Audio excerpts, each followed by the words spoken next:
All right, so started 3D Joes in 2012, documenting the greatest toy line ever made, which is why we're all here. Moved into creating creative profiles with these guys in 2013. The first time I came to visit, I went to Ron Rudat's house, Guy Cassiday's house, and Kirk Bazigian's house, all in one weekend.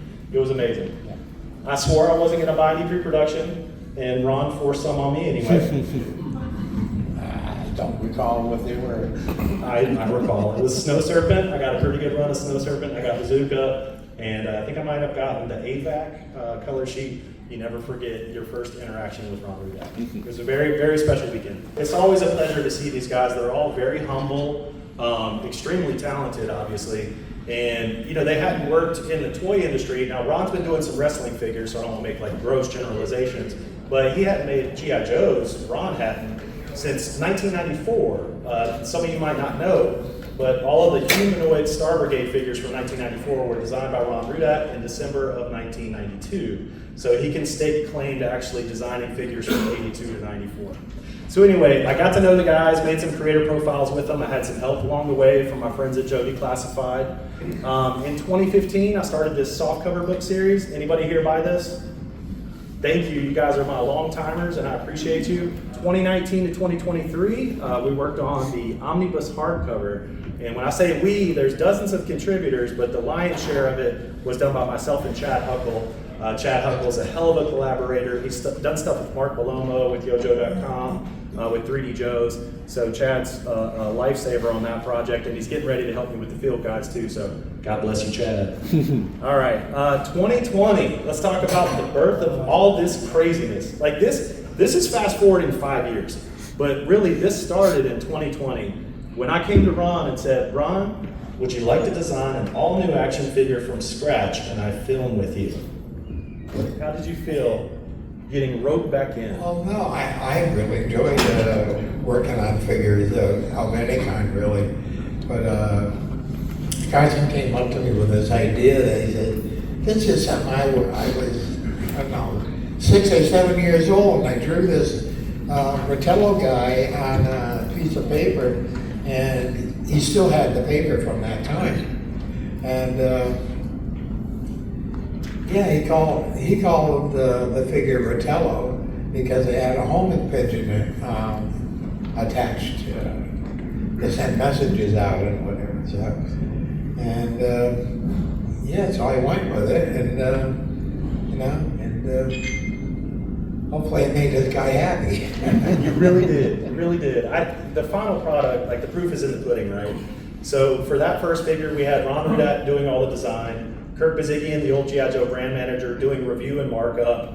And then that's where Doug Hart came into play. Doug, was that the first action figure painting you had done in, what, a couple decades? Quite a few years, yeah. So you had left Hasbro in 1999. 99, right? when Ron and I, we both went the same year, actually. The older packaging, I was redoing a lot of those from the 1950s. Yeah, David reminded us of the Beast Wars. What years was that? That was 96, and he did all the... Yeah, I 96. did all the Beast Wars. 96 to 99. So after leaving Hasbro in 1999, what kind of work did you transition into? I did greeting cards, and then regular greeting card companies, they don't pay very well. Okay. But I was lucky enough to get with fundraising card companies. Nice. And it's very competitive. And so I ended up signing a contract with a company. And then I started doing a lot of religious work. Yep. And inspirational and religious. And, so for calendars and for cards. I found that really interesting when you first told me that, because Hector Garrido also had a twilight phase where he painted a bunch of Christian plates. Yep. So if you Google Hector Garrido, China, Christian, Christ, Jesus, all those terms, Yep. Easter, you'll find a bunch of Garrido work. I own a lot of the artwork, and so what I do now is I'll post it on Facebook and Instagram. These guys are going to be messaging you trying to buy that artwork now. Well, all right. Mission accomplished. All right, so that was 2020. So looking back 5 years ago, we had a ball making Rottello. That's the birth of it. That's my original letter to Hasbro on the left-hand side. This is Doug's all-new, brand-new Rottello painting that he did back in 2020, maybe early 2021. Yeah. And what did you say to me when we got done? I remember we did the interview and you presented this to me. It was right at the end. Do you remember what you had to say, like what your feelings were on the project at the end of that? Well, I was just so impressed with your idea, you know, and then the drone I thought was like brilliant. Well, so I wasn't looking for compliments. Really, no. Well, it worked anyway. 'Cause I remember what he said. More work. So. I remember what he said to me. He was like, you know, I had so much fun doing it, and I wish we could do more. And he's like, but sometimes you just move on to other things. And that, I swear to God, I remember that hit me in the feels. And that honestly was one of the catalysts for me to say, no, I'm going to take this out to the community and see if they can fund us continuing to do this kind of work. I really think that was like a crystallizing moment when Doug said that to me. So It started the whole. it did. It got all this rolling. And then it So- started everything else after that with your brilliance. I don't know how you did it. I don't know how you did it. Long story short, here we are 4 years later maybe, and he has produced 20 paintings for me. He's produced 11 paintings for Call Sign Longbow. He's produced 2 paintings for Skeletron Retro. The man has been busy, and he is in his prime. Like, go downstairs, we have original paintings. They are beautiful. So please take advantage of it. Come by the booth. He's got prints of all the Operation Recall paintings that he's happy to sign for you. So y'all come show Doug some love this weekend. All right, so that was the birth of Operation Recall. And again, I think it was the sentiment that was communicated to me by pretty much everybody that worked on it that, well, that was really fun and it's a shame it's over. So I took it out to Kickstarter. You guys, the community, said, hell yes, let's do it. So thank you once again to you guys. None of this would happen without you guys supporting us. So our next step was we opened it to the community. And we got hundreds of submissions for different ideas. Like my little carrier pigeon guy, when I was 10 years old, we asked you to send in those ideas. And so we had a couple hundred of those. We got together for 3 days, and this is where Mark Pennington comes into play. Mark, were you thinking that I was a little loopy and this was crazy, or were you like a true believer? Mark, what did you think when you got brought into the project? I'm a go with the flow guy. Yeah, he's super chill. He's super chill. So if you guys are ready to go, I'm like, yeah, let's go. I'm in. Because I think Mark and I had only met one time when he was at a convention in South Carolina. Yes. And I came down and I brought the posters and the books, and we were doing a creator profile. So he knew me like as an archivist, but I don't know if he knew that I could actually bring an action figure line to life. And honestly, I don't know that I thought I could. On a side note, Carson, I actually think most G.I. Joe collectors are a little crazy. It's true. That's been my experience. So we got together for a couple days in a hotel, 3 days. Me and Joe did the first day, and then I got the whole crew together for the second and third day. I did actually film that multi-camera, and so that will be on the Operation Recall Blu-ray that's still coming. So that's a fun part of the story to see why these guys gravitated to certain concepts. I thought that was worthy of capturing. So more to come on that. This shows the work that we did. There was 4 tabs on this PowerPoint document where we went through 4 rounds of consideration and selection and nailing it down. So once we had all the figures nailed down, then we moved into production. And so this is just a peek at Mark Pennington's production process for Breacher and Hellhound, who's his Belgian Malinois. So you got the line art along the top, and then you got the color studies bottom left, sculpture sheet in the middle, and presentation art on the right. And you can come down to the booth. Mark has beautiful prints of this that are way clearer than this projector. So come have a look.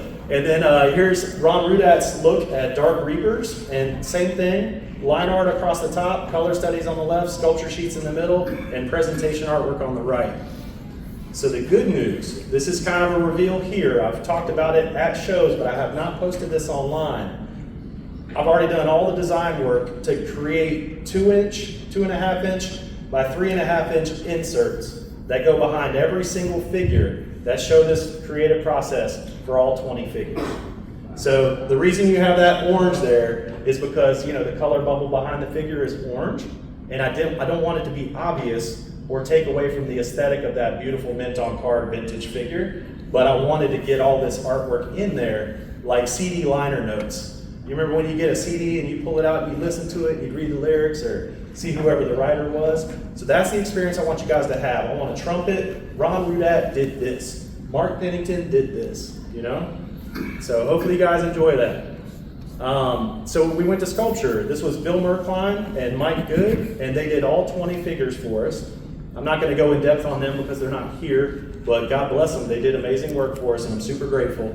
And Scott Andrews at Lightbeam 3D, he did all of our casting for us, and I always want to thank the people that were instrumental in this process. Ray Murphy's in the crowd. There he is. Do we have, everyone give a hand for Ray Murphy. Ray Murphy made some beautiful, beautiful paint masters for us. So what a paint master is, you take this resin cast, you send a wonderful painter like Ray the resins, and then you send him those color studies like on the sculpture sheet, and then he paints it. So come down to the booth and you'll see all 20 of these figures are paint masters. They're down there and ready to look at. Now, once I get done with the paint masters, I shall also shout out Matthew LaCroix, Chris Scott, and Alex Payne-Bainter. All right, so then it was time to move on to Doug. Doug Hart, when you started working on a package painting at Hasbro, did they give you this much guidance? The sculpture sheets from Ron Rudat. He would get the 360 turnarounds. I mean, so when I did when I did the weapons and stuff, the bazookas and the handheld things, there was this guy do some bragging rights here. Is that it was a flat sculpture sheet of the merchandise, whatever. So I went out and I got some plastiline and I sculpted the shape of what it was, so I could then tip it and turn it and take a Polaroid of it. Just get my ellipses and stuff just right. But so I started doing that. Yeah. But the sculpture sheets I got from basically Ron. Right. Like now I'm getting it from Mark and Ron. So Ron Rudat and Mark Pennington would create these two-dimensional sculpture sheets that show the figure from every angle, and then they would create accessory sculpture sheets that might show it from head on and from the side. But to Doug's point, it wouldn't show it in perspective with foreshortening and those kinds of things. Three-quarter views. Three-quarter views, right. So Doug would, build some rudimentary models of these that he could use for perspective. So this is our process. Ed Morrill, shout out to Ed Morrill. He was the branding and packaging executive that hired and managed Hector Garrido in the early 80s. He did all the branding for G.I. Joe from 1969 to 1989. So we brought him in to do the branding for Operation Recall and also to provide sketches for the package art that was part of our kickoff packet that we sent to Doug. So what I would send to Doug is the sketch up there in the middle, and then photos and 3D renders and other reference art for him to use as he generated his package art. And then number 3, he would send me the line art. Number 4, I would mark it up with some additional costume details or whatever. And then number 5, I would get back a beautiful painting. So that was, I think, 2 years. Have we been working on paintings for 2 years, would you say? 2 years. So we did about 20 paintings in 2 years, maybe a little bit shorter than that. But this is the final package art. So this is the whole process from kickoff to painting on white, and then this is the final edited package art. So, clap for Doug.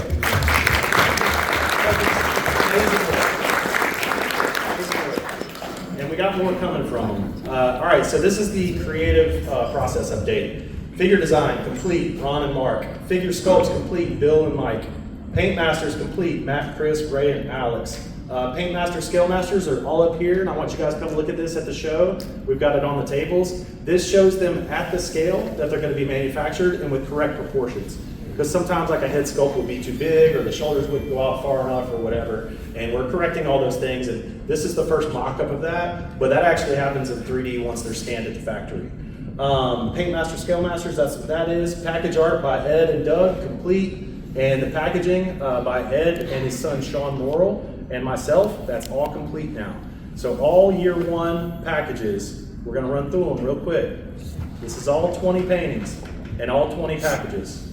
Breacher and Hellhound, Dark Reapers, Mizumu Corps, our Jungle Troopers, General Mortafero, Ratello and Homer, Soul Eagle, Bear Claw, don't forget Wilson, Bingle, Salty Dog, our CB, Damselfly,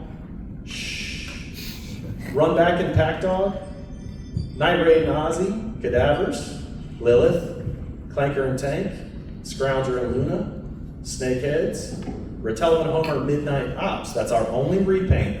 I want us to note, out of 20 figures here, there's actually going to be 2 repaints because I just revealed this special 20th figure this weekend. But 18 of these are all new molds. That is an insane investment. It's going to be about $750,000. Just FYI. I'm super transparent with money because I like to be honest with people, just tell them what's up. So anyway, we will have repaints. Yes, every toy company does it, but we're going to do it better, and I'm about to tell you how. So Rattel and Homer are the only repaints for year 1, with one exception, and that is General Mortafaro Unmasked. This is our big reveal for the weekend. General Mortafaro is the nefarious leader of Orthrus, and at the end of the first story arc, he's going to get captured, and they're going to interrogate him, and they're going to peel that mask off, and his whole face is tattooed like a skull, and they will have learned nothing. Like, they can't identify this guy. He's crazy. His whole face is tattooed. So you're gonna, year 1 people, again, get that free. Anybody that's just bought some figures, they're gonna be able to cut out the campaign medals and mail those in to get General Mortafaro. So out of that, I want to take a break for a second. Every one of these figures, every one of these accessories was sculpted by the man to my right, Mark Jerwig. Everybody, please give him a hand.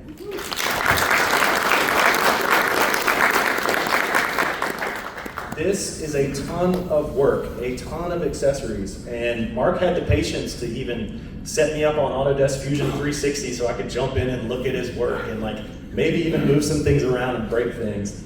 But Mark is very patient, very brilliant, very cool to work with, and he's spreading his wings. The last thing that we got from him was this cheetah right here. He sculpted that from scratch and painted it. So if you guys have needs for 3D modeling and even painting, I wholeheartedly recommend Mark. He probably didn't enjoy the painting. It might have been a Never little. painted another cheetah again. Never do it again. Don't hire him to paint cheetahs. Plus, I made him do 2 of them. So, Mark, what was your experience working on the project? You said I wasn't gonna have to talk. Oh, okay. No, seriously, I'm just, he said I could be on the panel, and I was like, that's gonna be the best seat in the house. Nice. So I'm just geeking out. Thank you. What was the question? How did it feel to work on the project? It was real weird. And I say that because, like, in the beginning, like, I'm really primarily a hard surface guy, and I do accessories for a bunch of different toy lines. When he says hard surfaces, he means like cylinders and squares and rectangles and hard surfaces. Something that looks like a machined part. Yeah. Real early on, I get the designs from Ron Rudett, Mark Pennington, and I'm like, oh, yeah, I need to like not screw this up. And you know, it was a weird trip going from like I have to be absolutely perfect in creating the thing that these guys designed, and then kind of letting that go a little bit to kind of take ownership of it and make it something. So there was a transition kind of through the process of just getting comfortable with kind of working with guys who I've adored for my whole damn life. Yep. So it was interesting. I've had many of those like fanboy jaw-dropping moments as well along the way. So it's good to hear somebody else, you know, my age say it. It's crazy what we're doing. Like, I want to acknowledge that for a second. The fact that these guys are all here, they're all still more than capable, and we're able to work with them is insane. So that's not lost on me at all. I will say, Doug had the same experience when you were doing your paintings. We would give him guidance, we would give him a head moral sketch for everybody, but we let you kind of take the reins and maybe steer it in a different direction as well at times in the process, right? Yeah, well, my stuff when I started gotten into the G.I. Joe idea, I was doing more, I saw, like I was telling you, a comic book Zek art from, and it was, he illustrated the comic book, the Punisher, and it was, you know, one of his first 4 issues, and I looked at it and it was extremely, aggressive. And I said, you know, that's the way I want to do with G.I. Joe stuff. Make it even more aggressive. And then that's what I started doing. So I from Spider-Man, Batman, those positions like, Vinny DeLaver being cesspool. You know, that was one that they're jumping, leaping at you. So I did that more aggressive. So that's what I started doing. So every time, Carson would give me a sketch, I'd get more violent. Well, thank you for that. We appreciate it. Yeah. Dial I mean, the violence it's up to like 11. best one is Preacher and Hellhound. Oh, that foot is in your face. I love that. That was just like, you know, There he that is. was a dream for me. And then to do the dog that's like want to bite your face off. Yeah. So that was, when I did that, how I did it was I do dog portraits, but I never really did a German Shepherd like that, a mean face. And so what I would do is like do the face and everything, and then I put a piece of paper over it and block it off, and then I do the rest of the painting. Like I'll work on the sole of the shoe, you know, and then the rest of it. And then days after, when I can see the difference, I'll pull off the paper, and then I can see, you know, it's like putting a painting away for like months or 2 weeks, and all of a sudden you start seeing, you know, mistakes or whatever. But with that, I was like, oh, I think I'm on the right track. Then I could kind of see it. So my eyes get used to looking at it. But that's how, you know, but that one there is extremely aggressive. And then getting the new face too. Yep. Yeah. So we originally had a different painting for the face, but it didn't really accurately reflect the figure sculpt or the color study. And so we ended up repainting that face, and that's the new face. Also, it's worth noting, you know, we provide a lot of reference to Doug, but like I didn't give him the soles of the shoe. So like Doug had to figure out what kind of shoe he wanted to model. I looked at military boots, Yep. and then I found one with the sole of the shoe, Mhm. and I just kind of like used that, traced it off, and used that as reference.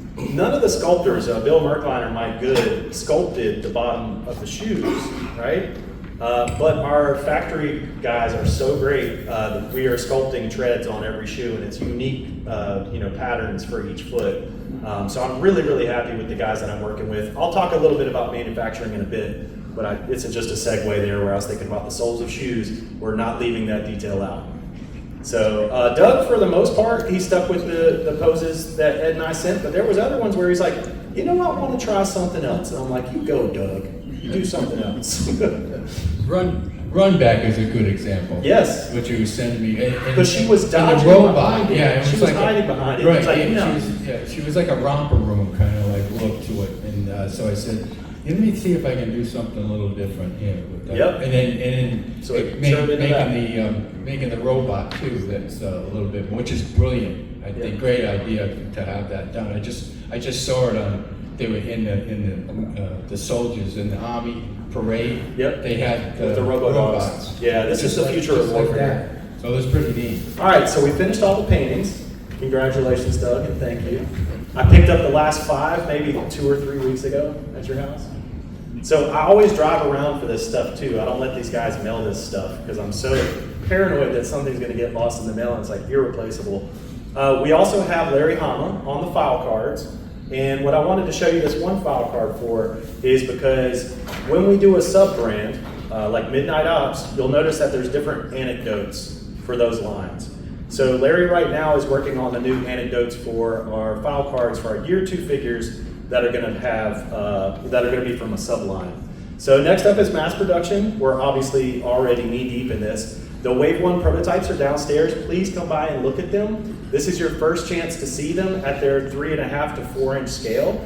And yes, I said 3.5 to 4 inch because we're having some scale variation in the line, which is something that Ron Rudat had asked for, Bill Merkline had asked for, Kirk Kazigian had asked for, probably Mark too. But I remember it coming out of that hotel discussion that we had. We did Ritello, and I was filming with Bill Merkline while he was sculpting it, and he was lamenting that, you know, he knew Ron Rudat from military miniatures and painting at the flats, and Bill Merkline knew Ron Rudat's a big dude.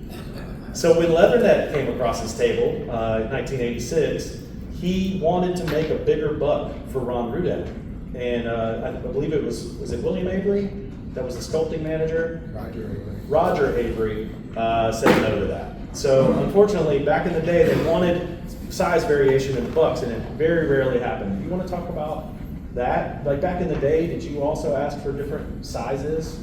Was it an engineering concern? I didn't really ask for different sizes. I wanted different sizes. You know, some guys tall, some guys short, or some guys pudgy, you know. Mm-hmm. But no, that's what I wouldn't go for. The only thing they did change was the bearings. You go ahead. I believe, I'm not sure if it was Bill Merkline who did the sculpt or not. I don't think so. But the Baroness came into Hasbro. She had quite large boobies. She was well endowed. And management had told Roger Avery, the director of R&D at that time, that they had to be shaved down. And that's why she is as she is today. Well, she's pretty perfect, so I'm like. She's pretty perfect, I guess, today. So we will have size variation in the line. 12 out of 19 or 12 out of 18 of the original sculpts will have that standard scale. So it's not like we're going to be all over the place with the line. But 6 out of 18 have some size variation. So if I can quickly off the top of my head, General Mortefero is a little taller. That's on purpose. We want him to be domineering and intimidating. Most of them are standard. Soul Eagle is taller and he's got wider shoulders. He's a big wrestler guy, so that plays into his character. Bear Claw is taller, but I don't think he has the broader shoulders. So he's tall and domineering. Plus, when you put that bear skin on top, he's by far the tallest figure. But he's going to be very intimidating, but I don't think he has the same width that Soul Eagle does. Most of the ladies are the same height. And let's see, she's going to be a little bit shorter. She's our Japanese inventor that invents and maintains these robot dogs, and she's going to be a little bit shorter. He's our bulky guy, right? I think he's got wide shoulders, and as you can see, he's quite the chunker. He's an aged mercenary, so I think we all know. One thing I wanted to say. We all know metabolism slow down as we get older. No, one thing I wanted to say that was, when I was working on G.I. Joe, it's an international team. It's all kinds of ethnics and things like that. And I believe Carson's doing it. He's putting different nationalities into his line. And that's something I wanted to see, because it is an international force. Yep. Right? Absolutely. So we've got characters from all over. We got Japanese, we've got Indian. This guy's Russian, working on the side of Ukraine now. So there's a wide variety of people. She's an Inuit from Alaska, and this guy's going to be half Chinese, half American. So we're doing a wide variety of ethnicities. Wide variety. I mean, we got all the sexes covered. We've got a lot of ethnicities. We got different sizes and scales for these figures. So yeah, we're trying to be representative of the culture as a whole. Carson, one of the reasons they didn't change the sizes, because I wanted to do different proportions too, Yep. because of the vehicles. Every character had to fit into every vehicle, so you couldn't make wider shoulders or taller. Yep. Everybody had to be the same size. So, and the vehicles were a big part of the play. So, Of course. you needed to have every character, I think, fit into them. Yeah. And so, Pennington came in after 100 plus figures had been designed. That rule, by the time he came in, was like established and coming down from management. You're not going to be changing the shoulder width or the size of these because they got to fit the vehicles. So it makes sense, but we're doing an all new line, and the guys asked for it, so we're doing it. And I think it's going to be a ton of fun. Again, Wave 1's downstairs. Come check out those prototypes. They'll be here in December. Mass production is underway. Molds are being cut right now. We've sent a lot of money out.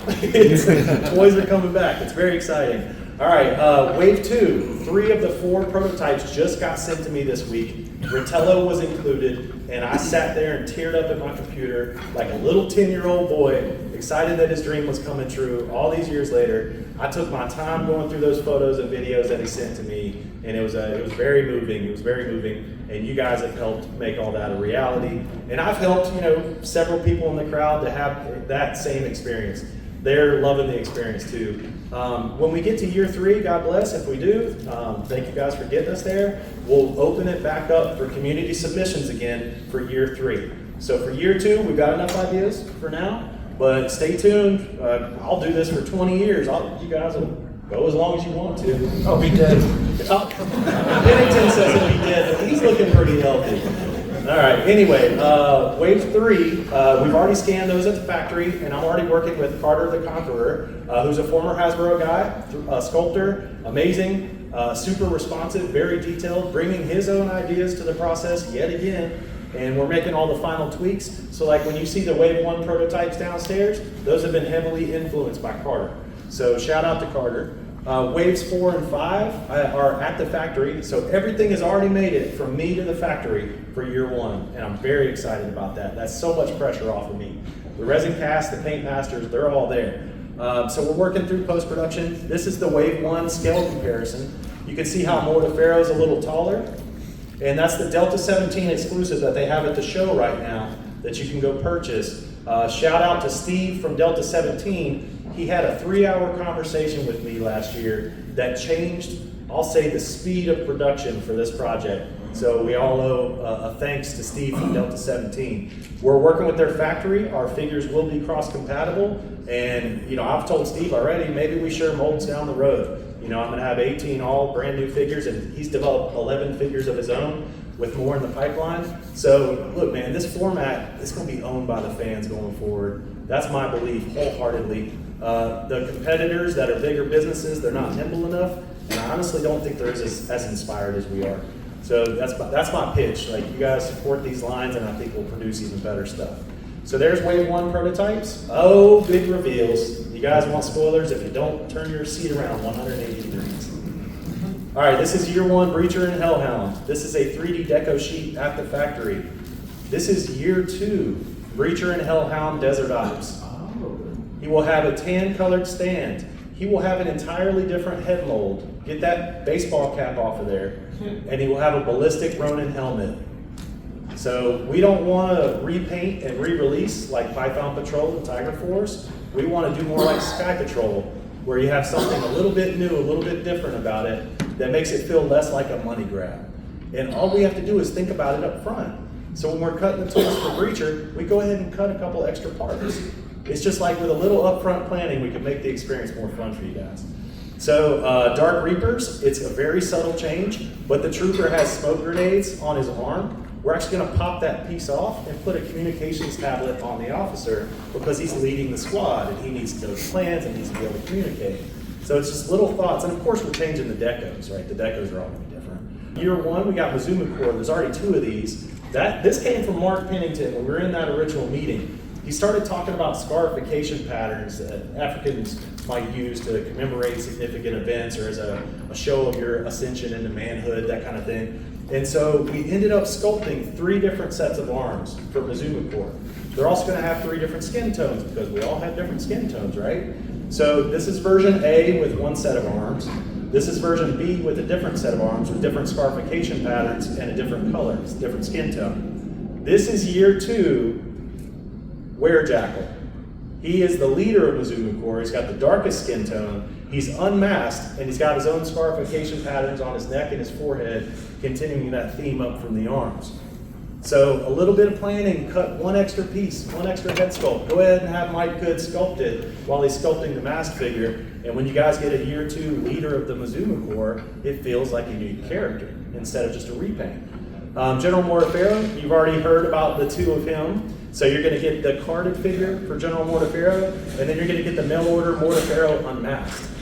I wanted to give a shout out to Carter the Conqueror. This shows our sculpting revision process. So this is just Soul Eagle, and it shows the 4 rounds of revisions that we went through with Carter to try to get this thing dialed in. Everything down to vascularity in the biceps, right? Like there's some figures in the early 90s, heavy duty, that had some good vein action going on. And this is a big diesel wrestler, so we wanted to get that level of detail in there.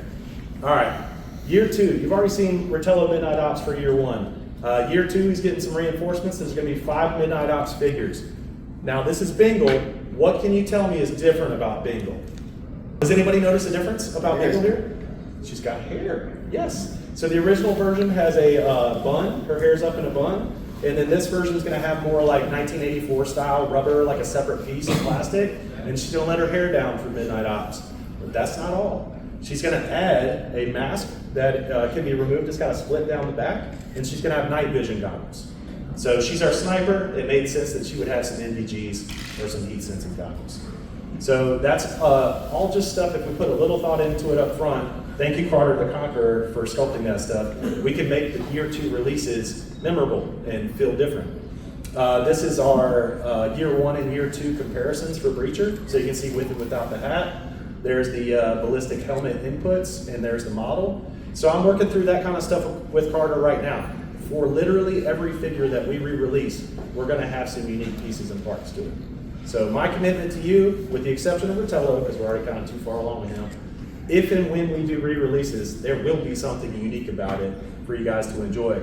So Breacher was submitted by a comic book illustrator, really great guy, Gabriel Mangum, and he got really excited and he did up the color study for Breacher for Desert Ops. And then Big Joe made the sculpture sheet at the bottom. And that wasn't enough. Gabriel said, send me Mark Pennington's line art and I'm gonna create a new colored presentation study. So yeah, Gabriel's a go-getter, man. So he went in there and did that. And then I took Doug's painting and went ahead and mapped the new deco onto the painting and then drew in the new ballistic helmet and created the background and everything for Desert Ops. So this is our reveal of Desert Ops. Hope you guys like it. There's gonna be 5 of them. So basically the way that we're doing this is if it's a character that's like really bright in year 1, they're gonna go Midnight Ops. So you have something that feels very different. If there's something that's really dark in year 1, like Breacher, then he's gonna be Desert Ops. So you get a different color palette from the original release. It didn't make sense for somebody like Breacher that was already, very SWAT looking, very dark looking, to do another release in Midnight Ops. Just didn't make sense for me. Aesthetically, I want these to feel different for you guys. So this is the little insert that's gonna go with Breacher in year 2. So we're literally already designing these for year 2 as well. So I hope other toy companies see this. What this is celebrating the people that do the work and preserving a little bit of that work to go along with the figure. Because it's not just about the finished product, cool toy that you get, it's about every step along the journey. So I'm hoping other companies pick that up. All right, year 2, we got 5 figures underway. Mark Pennington and Ron Rudat are already working on these. There's a glider figure, girl, that came from Ted Terranova. He's amazing. There's basically like a space trooper, enemy trooper, space laser trooper, and that came from Adam Riches. Then we have a enemy arsonist that came from Adam Riches as well. And Scott Brown, you're in the crowd. There he is. Let's give Scott a hand. He's given us a lot of good energy.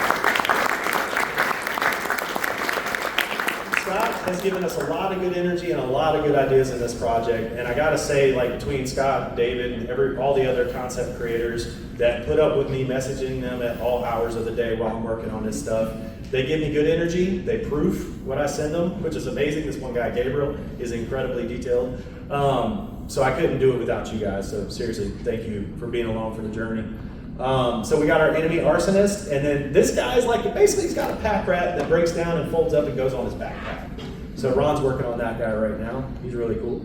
And there was a deep sea diver concept that we had in year 1. And Kurt Bazigian wanted to really change it and make it like a more sleek and fast moving guy.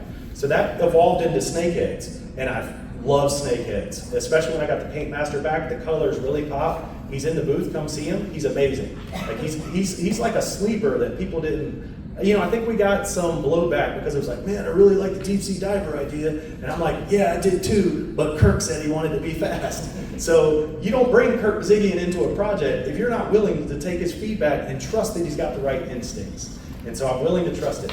But that said, I didn't want the deep sea diver to die on the vine. So what we're doing is we're going to reuse the arms and legs from snakeheads because they're brothers in arms. They're part of the same unit. But we're sculpting a new torso, a new head, a new helmet, a new backpack, a new waist, and some boots like Deep 6 version 2 was supposed to come with before those got cost reduced out. And we've got some funny stuff with magnets that we're going to do with it, where his boots have magnets and he can walk up a refrigerator, or the mines on his backpack have magnets and you can stick those on your refrigerator, send him on a little mission and walk him across things and plant his explosives. So he's an enemy underwater demolitions guy. Right? Pretty cool concept. So we're bringing that back for those of you that missed Deep Sea Diver. Wave 1 drops for Christmas. They're going to do 4 figure waves after that in a regular rotation. I am working out with the factory what that rotation is going to look like. Is it 3 months? Is it 4 months? I hope it's not 6 months. I want it to be more regular than that. So I'll keep you posted on that. As soon as I get schedules, I'll let you guys know what the schedules are. But it's going to be regular waves. And design and development is already underway for year 2 and beyond, literally with over 50 figures in mind. That's a folder for each figure, and we've already got those ideas in mind. So with your support, we'll be able to do that and potentially more. So thank you for being here. We'll field questions I think we got plenty of time. We got 7 minutes for questions, so plenty of time. Back here. Do you have any plans for 6-inch figures? So I'll be candid. This has been my dream come true, to work with creators that made my childhood absolutely amazing. And we're not just developing O-ring figures here, in my mind, we're developing an IP. And so if O-ring, if it proves that the community does not have the level of support for O-ring to make this as successful as I would need for it to be, to continue it, then maybe potentially we could pivot to another scale. But my primary objective is to make awesome O-ring figures, and I hope you guys all support that. And if it doesn't bear out, I will absolutely dip my toes in the 6-inch scale. And if that is just way more successful, look, what I want to do is keep working with these guys. I would love for it to be O-ring, but I don't want to be like frozen in the past beyond reality of where the community is and wants for these guys' efforts to go. So, yes sir. I'll come back to you. Yes sir. Yeah. Vehicles? Yeah, so it's funny. Did you see the Marv downstairs with Marauder? It's a modular armored range vehicle. My buddy Greg from Raleigh, North Carolina, where I lived for the last 20 years before I moved in 2022, made that vehicle on a home equity line of credit. This is a individual creator just like me that had a dream and wanted to make it happen. And it's an awesome vehicle, and I encourage you guys to go check it out now. But I'm trying to browbeat him into letting me use Marv, and then I'm going to toyize it with Frank Coroneros, who was a vehicle designer from the Hasbro days. He designed the Avalanche and the Hammer and several other vehicles, and he's already agreed to work with me. You know, we'd strip out that turret, the realistic elements of the Marv, and put in probably some big launchers, missiles, maybe spring-loaded, and have some fun with it. But that would be Midnight Ops Marv. He probably doesn't care that I'm talking about this. He's probably happy that I'm talking about Marv. So anyway, I'm working on Greg. And then he's got another vehicle in the pipeline already, and I'm not going to spoil anything about that, but that would be a great enemy vehicle that I think all of you would be excited to see. So I would love to partner with independent creators to make vehicles or license and modify vehicles in that way. You know, certainly I'm friends with Guy Cassidy. I'd love to give him carte blanche, blank slate to start with a brand new vehicle. But what I've got to do with the budget for now is execute on these 20 figures. And you know, candidly, I've raised a little over 500. The budget's going to be about $750,000. So there's ideas that I have, like the comic book. We've written 8 issues, but I can't put money towards the comic book until the figures prove to be profitable. Got to be a good steward of the budget. We had some questions over here. Yes. What's your favorite accessory in year 1? Oh, let's ask the creators that. What's your favorite accessory that you made? I know my favorite for him. Oh my goodness. Made a lot. What's her name? Damselfly. Yeah. Yeah. I like Damselfly's Right there. weapon that she uses. It's very ultra modern. Yep. I wanted a kind of earthy feel to it rather than a mechanical feel. And I like the design of it. So come down and see these paint masters downstairs. We've got these all down there to look at. The other one is the Gatling gun that I did for Soul Eagle. It kind of goes over its wrist, and the ammo can is attached to the Gatling gun. Yeah, it's a brilliant design. And I believe, I'm not sure if you're doing this, the cartridges are to a backpack. Well, so there's 2 concepts. The one for Soul Eagle, he's got 3 ammo cans, and the ammo comes up out of the can and straight into the gun. So you got 3 removable ammo cans for that plug into the Gatling gun. So you can swap them out when he's reloading in the field. Now this guy has the NSV machine gun and the Russian Scorpion backpack. So a lot of this stuff is based on real world weapons, and that's where I get to have fun. Because when I'm giving guidance to them, I'm like, okay, the Russians have this crazy backpack called the Scorpion, and the ammo's all covered, so if you're in the mud or the snow, it doesn't matter. And so we took a Russian Scorpion backpack, and then we paired it with an NSV, which is a Russian machine gun. But if you look at the ammunition with the Scorpion backpack and the NSV machine gun, they're not actually compatible, but it's a toy line. So that's where we can have some fun. Pennington, what about you? What's your favorite accessories from year 1?